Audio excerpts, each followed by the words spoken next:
Hi everyone, it's Chris speaking, and today we are going to be talking about the title of the video, which is Am I Trans? If you're looking for a simple yes or no answer, you're not going to find it here, sorry. I think the answer to that question comes to everyone individually through a whole bunch of different research and experimentation, and you may be sick of hearing that experimentation and time is going to help, and it is frustrating, especially when you hear it 100 times, but it does. It was through experimentation that I sort of found what I was more comfortable with in terms of, not only clothing, but pronouns and names and even mannerisms to what suited me sort of best. But I know why you're looking, and I know why I looked, because I must have asked myself that question about 1,000 times over the course of the last sort of 12 months or so while I was looking, and it wasn't always clear. Nowadays, in those moments of doubt, I find it a lot easier to come to those conclusions, and there are a couple of ways that I come back to it, which I will share a little bit further on. But when I was first starting out and going through that gender confusion and questioning initially, it was quite overwhelming. I think a lot of people who do question their gender or end up being trans, or even just sort of, I guess, dabbling in that non-conformity, who have these questions rolling around their heads, they do take to a safe source. For me, that was YouTube, and I discovered Reddit along the way, which I'd never really heard of. I know, don't judge me. But they really did help. I became obsessed with finding a narrative that was just like mine, because the big trans creators on YouTube, they don't have a narrative like mine. So I became obsessed with this idea of just trying to find something that fit me, because if I couldn't find something exactly like my story, I wasn't trans enough. To put it into context, I'm not someone who sits down for long periods of time. I generally have an attention span of about an hour, and then I need to get up and move around and do something. But when I was questioning my gender, I would lock myself away for hours and hours and hours and just consume female-to-male content or trans-related content just to try and figure out who I was, or was there something that fit me, and if there was, then that was great. But I'd always only find little snippets. I'd never find something that really related to me. And because of that, my answer for a long time was, well, I can't be trans because no one else has gone through the experience that I have.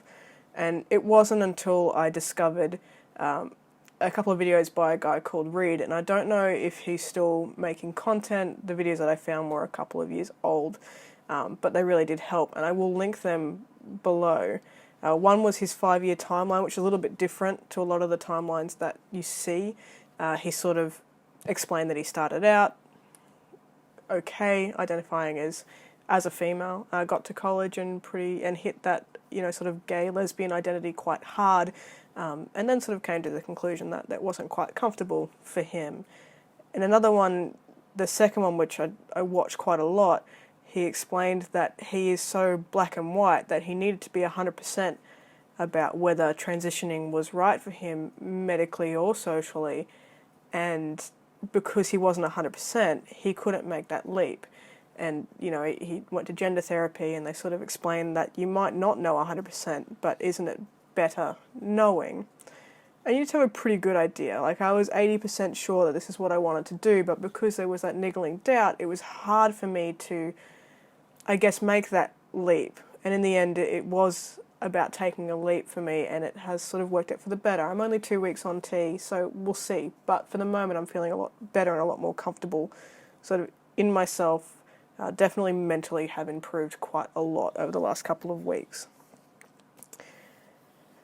But to get to that point, personally, I needed a clinical diagnosis. I couldn't start a medical transition without having the piece of paper in my hand, signed off by 2 doctors to say that, yes, I had gender dysphoria. And because it was clinically, written down, and I'd gone through a program to determine whether I had it or not, I then felt justified in going forward and transitioning, even though I was identifying as a male socially, and I had asked people to refer to me as that socially, and it was more comfortable. I had to have that diagnosis, or I couldn't go through with the hormones. Something that came up in therapy during those couple of months that I was in the gender clinic, and not only that, but when I was seeing my gender therapist, which I still am, beforehand, was because I am looking at transitioning, sort of post 25. At that age, our brains have fully developed. We have cognitive reasoning, which means we are going to question more than, say, a 15-year-old. And that's not to say that there are kids out there who don't know themselves. Of course they do. But we are going to think about it differently. So for me, I had to answer what felt like pages and pages and pages of questions, whereas, a teenager might go, no, this is right for me. But I had to look at it from all angles to really sort of determine whether I was or I was not trans. For me, personally, there are two things that bring me back and two things that really stood out for me in answering that fundamental question of am I or am I not transgender, and is transitioning right for me. The first one was how I viewed my life. So when I was identifying as female and people would ask me about the future, I found it really difficult to ever see myself living past 30. I couldn't picture a life of being a middle-aged to older female. It just wasn't there. It wasn't a picture that I had in my brain. I always thought I would die before 30, and I know some people feel that anyway, but for me, I just didn't see a future. Once being trans, or thinking that I can go forward and I can live authentically as a male, came into my brain, that vision opened up for me, and all of a sudden in my head I was 60 wearing shorts that were too high and socks and sandals, and I was allowed to be a middle-aged man, and I was allowed to be an old man, and that was really sort of powerful, that I couldn't see it before, and suddenly it was there, and I had a future. And that's something that I do sort of draw on. The second thing for me, and probably the most important, I guess, shock when I do go through those moments of doubt, is how I view children and how I've always viewed children. I have never wanted to carry a child. I used to joke about it if my partner for any reason couldn't, that I would carry, but the thought made me distinctly uncomfortable. I don't want that part of my body to be used, because that part of my body doesn't belong to me, and it was quite a big source of my dysphoria, was just having that in me or having that capability. So people would say, oh, it's such a beautiful experience, wouldn't you want to do that yourself? And I'm like, no, to me that makes me feel quite yuck. So going through the process of getting onto hormones, you will generally get asked whether you want to freeze your eggs, and to me that's a flat out no. I don't want that part of my body to be used because it's not mine. It may be part of my biological makeup, but I don't want it. It doesn't belong to me. I shouldn't have it there. I'm dad, and I've always been dad. Even 10 years ago, before I knew this was a thing, I've been dad, and that's what I wanted to be. I want to be a father to kids, whether they're biological or not. They're not going to be biologically mine. And that's okay, and I do come back to that a lot. I'm very fortunate to have a fiancé now who's quite understanding in that regard. She was with me when they asked if I wanted to freeze my eggs, and she sort of explained that she didn't want me to do anything that made me feel so uncomfortable. So kids may be different for us in the future, they may be more difficult, but whatever happens, we'll get through it together. I think that answering this question, you need to come back to your fundamental beliefs, and everyone is going to be different.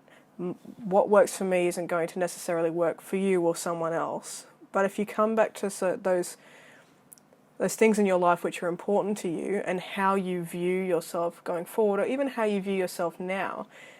Personally, I didn't know what dysphoria was until I had started doing all this research and I became obsessed, and I didn't know that I was experiencing it until I knew what it was. And then because I didn't experience it a certain way, I thought I wasn't trans enough, and that's not the case.